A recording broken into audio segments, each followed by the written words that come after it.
Capítulo 2. La recolección de miel y lo que ocurrió después. La tarde del sábado iba Dick andando hacia el bosque de Yalbury, según lo acordado con Fancy. Como el paisaje era cóncavo, todo quedó cubierto de repente, al ocultarse el sol por un manto de color uniforme. El atardecer dio paso a la noche mucho antes de que Dick alcanzara su destino, y el joven recorría el último tramo del trayecto entre los árboles del camino, guiándose por el revoloteo de los aterrados pájaros que habían anidado en sus ramas. Al cruzar las cañadas, las masas de aire seco y caliente concentradas sobre los montes a lo largo del día le acariciaron las mejillas, alternándose con las ráfagas de aire húmedo de la noche que llegaban de los valles. Llegó a la casa del guarda de casa, con el césped y el jardín delantero bañados por una luz pálida que contrastaba con la profunda oscuridad de la arboleda de la que acababa de salir, y se detuvo delante de la verja del jardín. No llevaba allí ni un minuto cuando vio una especie de procesión que venía hacia él desde la puerta. A la cabeza del grupo iba Enoch, el trampero, con una pala al hombro y un farol colgado de la mano. Lo seguía la señora Day, y la luz del farol dejó ver que la mujer llevaba en los brazos unos objetos curiosos, de unos 30 centímetros de largo y en forma de cruz latina, hecho con listones y papel marrón sumergido en azufre, que los apicultores llamaban teas. A continuación iba la señorita Day, con un chal en la cabeza, y cerrando el cortejo, en la penumbra, el señor Frederick Chinner. En su consternación al ver a Chinner, Dick no sabía qué hacer, y se retiró a los pies de un árbol para poner en orden sus ideas. «Estoy aquí, Enoch», dijo una voz, y el cortejo siguió adelante hasta que los rayos del farol iluminaron la silueta de Geoffrey, que esperaba junto a una hilera de colmenas delante del sendero. Cogió la pala de Enoch y empezó a cavar 2 hoyos en la tierra, al lado de las colmenas, mientras los demás formaban en círculo, menos la señora Day, que dejó las teas en la horquilla de un manzano y se fue a casa. Todos estaban ahora iluminados por el farol, en el centro, y sus sombras se proyectaban sobre el jardín en todas las direcciones, como los radios de una rueda. La aparente incomodidad de Fancy por la presencia de Chinner causó un silencio en el corrillo mientras se hacían los preparativos necesarios. Se clavaban las cruces, se prendían las estacas, se colocaban las 2 colmenas encima de los 2 agujeros y se aplastaba la tierra alrededor de los bordes. Geoffrey se incorporó entonces y estiró la espalda después de cavar. «¡Qué familia tan curiosa!», dijo el señor Chinner, contemplando las colmenas con aire pensativo. Geoffrey asintió. «Sus agujeros serán la tumba de miles», dijo Fancy. «A mí esto me parece una crueldad». Su padre negó con la cabeza. «No», dijo, mientras daba unos golpecitos a las colmenas para que las abejas muertas cayeran de las celdas. «Si las asfixias así solo, mueren una vez. Si las fumigas, como se hace últimamente, resucitan y se mueren de hambre, y así sufren 2 veces la agonía de la muerte». «Yo me inclino por la opinión de Fancy», dijo el señor Chinner, riéndose un poco. «La manera de coger la miel, para no asesinar a las abejas ni dejar que se mueran de hambre, es un enigma», añadió el guarda de casa. «Yo preferiría no quitarse la nuca», insistió Fancy. «Pero hay que pensar en el dinero», dijo Enoch cavilosamente. «Sin dinero no somos más que sombras». La luz del farol molestó a muchas abejas que habían huido antes de las colmenas destrozadas, y desmoralizadas de aflicción, se ganaban ahora la vida merodeando a las puertas de otras colmenas. Unas cuantas revolotearon alrededor de la cabeza y el cuello de Geoffrey, y se lanzaron luego contra él en un zumbido furibundo. Enoch soltó el farol, echó a correr y metió la cabeza en unas matas de grosellas. Fancy se escabulló por el sendero, y el señor Chinner corrió a buscar refugio entre las coles.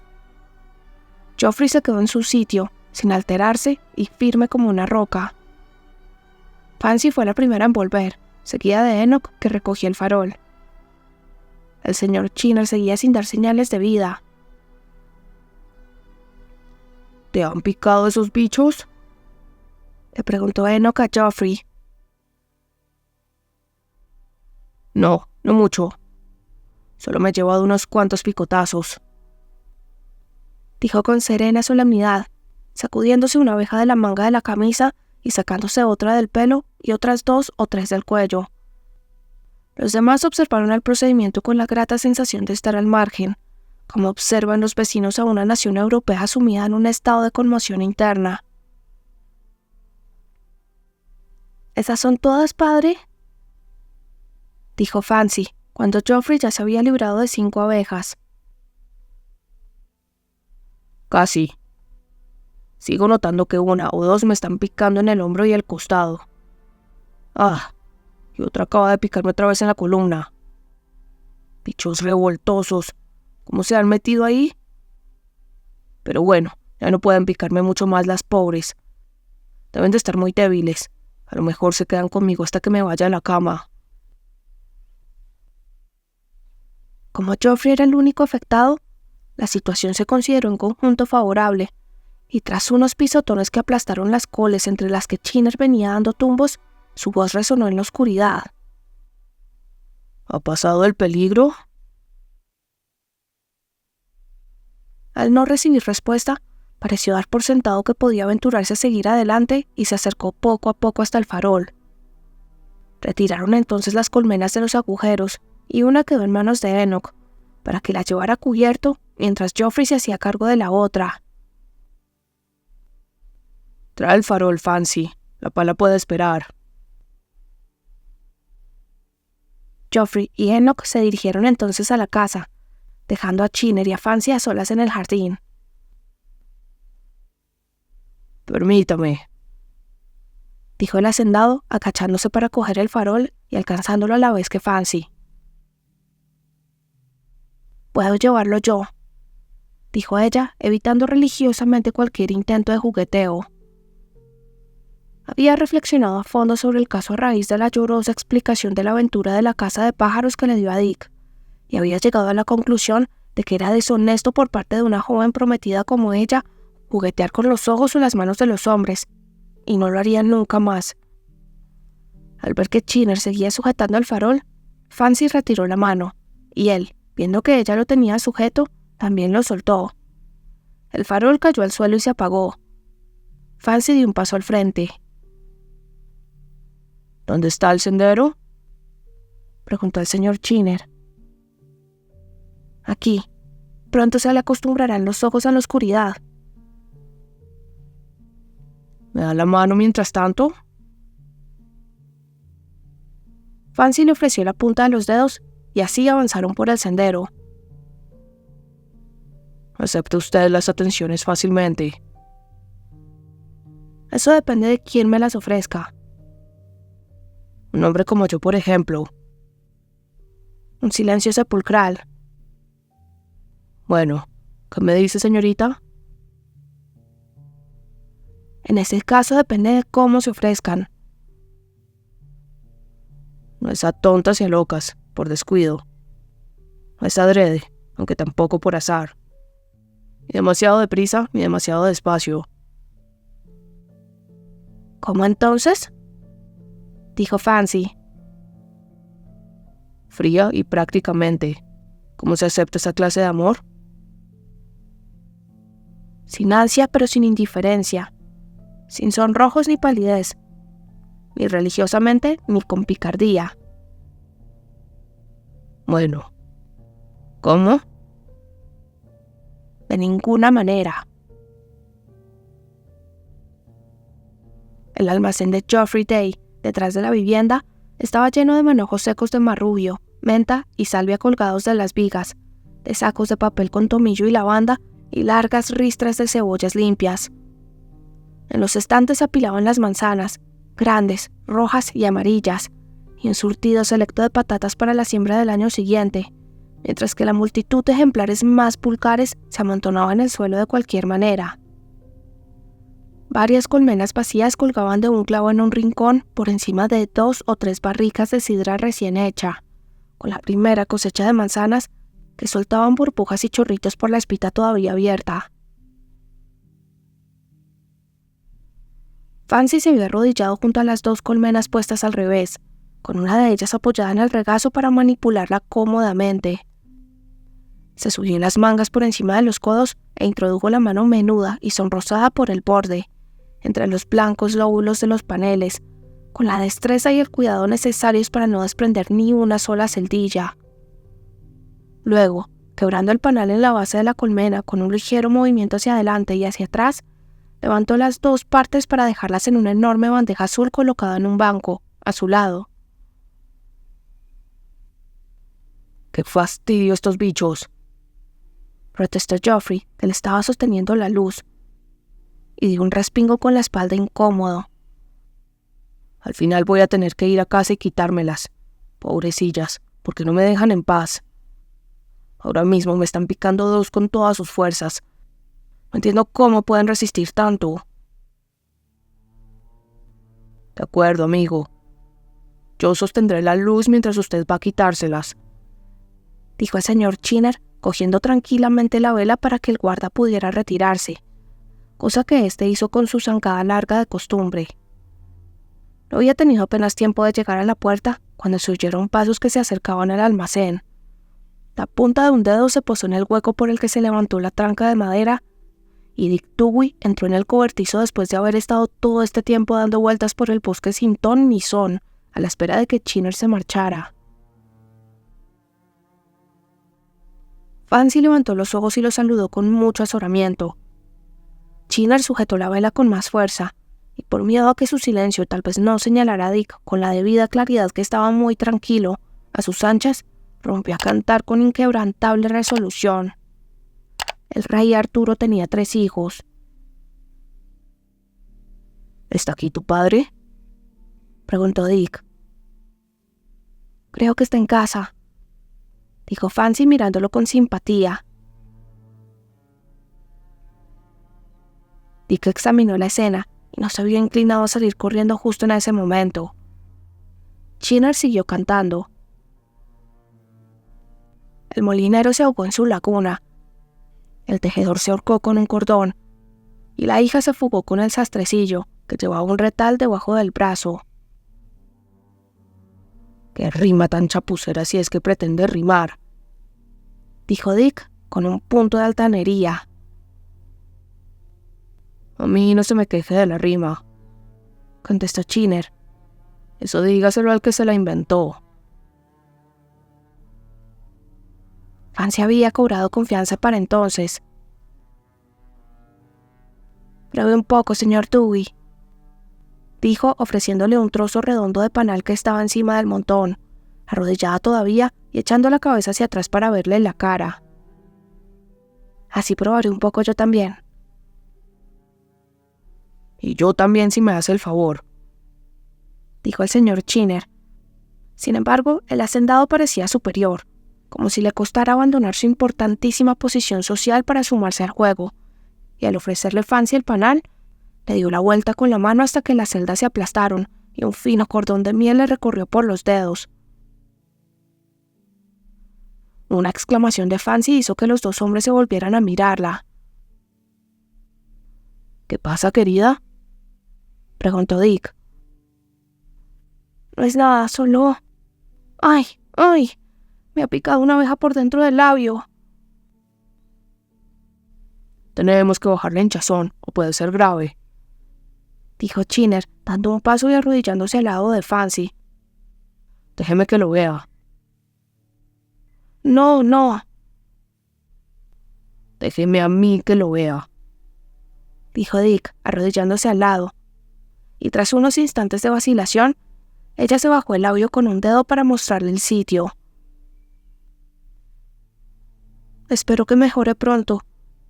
No me molesta que me piquen en un sitio normal, pero en el labio es muy malo», añadió con los ojos llenos de lágrimas y retorciéndose un poco de dolor. Chiner levantó la luz por encima de la cabeza de Fancy y arrimó tanto la cara a la de ella como si le hubiera enseñado el labio exclusivamente a él, y Dick se arrimó entonces un poco más, como si Chiner no estuviera.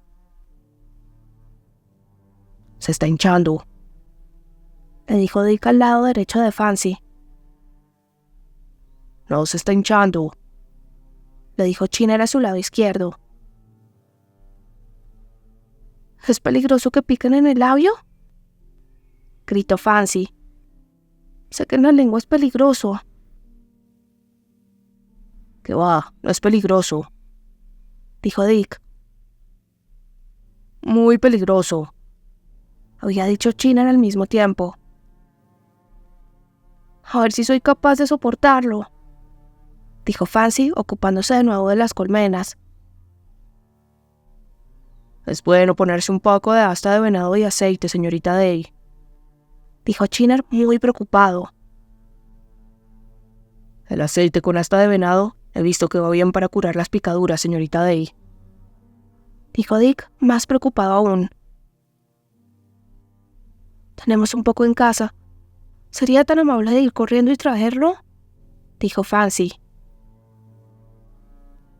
El caso es que ya fuera por descuido o con mala intención, la formulación de la frase en singular y con un significado tan ambiguo hizo que tanto Dick como Chiner se incorporaran de un salto, como acróbatas gemelos, que marcharan hacia la puerta de dos en fondo, que los dos cogieran la tranca, la levantaran y continuaran hombro con hombro hasta la casa. No solo eso, sino que al entrar en la sala de estar, y avanzando de la misma manera, fueran los dos derechos a la butaca de la señora Day, dejando que la puerta del tabique de roble diera tal portazo que las hileras de cacharros de peltre que había sobre el aparador tintinearon como una campanilla.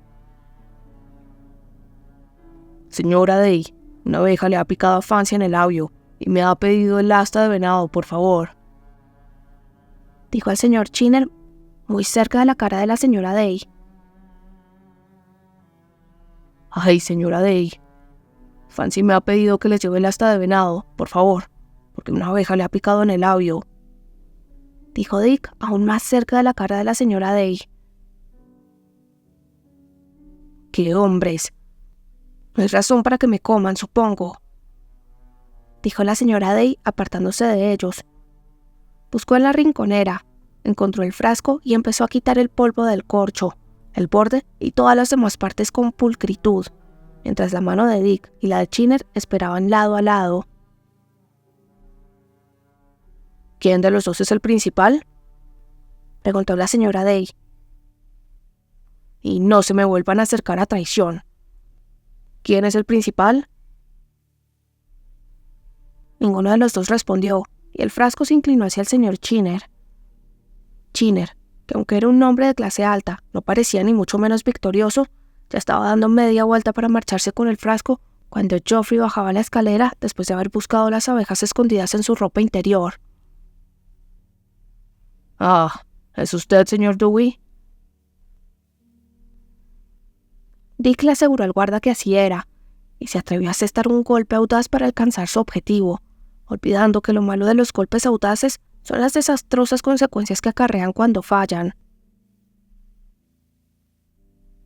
«He venido a propósito para hablarle de un asunto en particular, señor Day», dijo, triturando las palabras con intención de que llegaran a los oídos del señor Chiner, que en ese momento desaparecía entre las jambas de la puerta.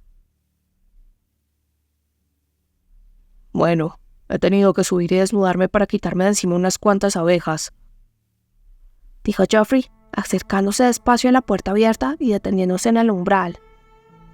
«Las muy bribonas se me han metido en la camisa y no había forma de que se estuvieran quietas». Dick lo siguió hasta la puerta. «He venido a hablar con usted», repitió, contemplando la pálida neblina que subía poco a poco desde la penumbra del valle. «A lo mejor se imagina de qué se trata». El guarda hundió las manos en los bolsillos, hizo unos giros con los ojos Se apoyó con equilibrio sobre las puntas de los pies y miró hacia abajo en perpendicular, como si su mirada fuera una plomada. Luego miró en horizontal, juntando todas las grietas de la cara hasta que se concentraron alrededor de sus ojos. «Puede que no», dijo. Dick se quedó callado, y únicamente el grito de un pajarillo al que una lechuza estaba dando muerte en el bosque vino a turbar la quietud, perforando el silencio sin mezclarse con él. «Me he dejado el sombrero en el dormitorio», dijo Joffrey. «Espera aquí un momento mientras voy a buscarlo». «Estaré en el jardín», asintió Dick. Salió del jardín por una portezuela lateral y Joffrey subió al dormitorio. Era costumbre en Mellstock y en sus alrededores discutir los asuntos de placer o las cosas corrientes en casa y reservar el jardín para las cuestiones muy importantes. Una costumbre que, como cabe suponer, tenía su origen en el deseo de librarse del resto de los miembros de la familia cuando no había más que un cuarto de estar en la casa, aunque seguía practicándose con la misma frecuencia por quienes no padecían estas limitaciones en el tamaño de su hogar. La forma de la cabeza del guarda surgió en la penumbra del jardín, y Dick salió a su encuentro. Joffrey se detuvo y se apoyó en la barandilla de una pocilga que había a la izquierda del sendero, y Dick hizo lo mismo. Se quedaron los dos contemplando una sombra blanquecina que se movía y gruñía entre la paja. «He venido a pedirle la mano de Fancy», dijo Dick. «Pues hubiera preferido que se lo ahorrase». «¿Y eso por qué, señor Day?» «Porque me obliga usted a decirle que ha venido a pedir algo que no puede tener. ¿Ha venido algo más?» «Nada más». «Entonces solo le diré que ha sido una insensatez venir. ¿Sabe usted qué era su madre?» «No». «Era la institutriz de una familia de terratenientes que cometió la insensatez de casarse con el guarda de la finca, porque entonces yo no era más que un guarda, aunque ahora no doy abasto. Soy administrador de mi señor y me ocupo también de la venta de la madera, de la tala anual, de la venta de arena y grava, y de esto y lo otro. Sin embargo, ¿usted cree que Fancy ha aprendido sus buenos modales, su labia, su talento musical y su conocimiento de los libros en un agujero como este? No». «¿Sabe dónde aprendió?» «No». «Verá, cuando murió su madre y yo me fui a deambular, ella se quedó con su tía, que dirigía un internado, hasta que su tía se casó con el abogado Green, un hombre afilado como una aguja, y el colegio quebró. ¿Sabe usted que entonces se fue a la escuela de magisterio y su nombre encabezó la lista de estudiantes becados por la reina?» «Eso he oído». ¿Y sabe que cuando hizo el examen para obtener su certificado como maestra del gobierno, fue la primera de la clase?» «Sí». «Muy bien. ¿Y sabe por qué vivo yo tan míseramente cuando tengo más de lo necesario para no pasar estrecheces? ¿Y por qué he mandado a mi hija a trabajar de maestra, en lugar de tenerla aquí?» «No». «Para que, si un caballero que se considera igual a mi hija en refinamiento quisiera casarse con ella, y ella con él, no sea superior a ella en cuestión de bolsillo. Después de lo que le he dicho, ¿se cree usted suficiente para mi hija?» «No». «Entonces, buenas noches, señor Dewey». «Buenas noches, señor Day». Se le quebró la voz a Dick al dar esta humilde respuesta, y se marchó asombrado de su osadía al pedir la mano de una mujer a la que desde el principio había considerado superior a él.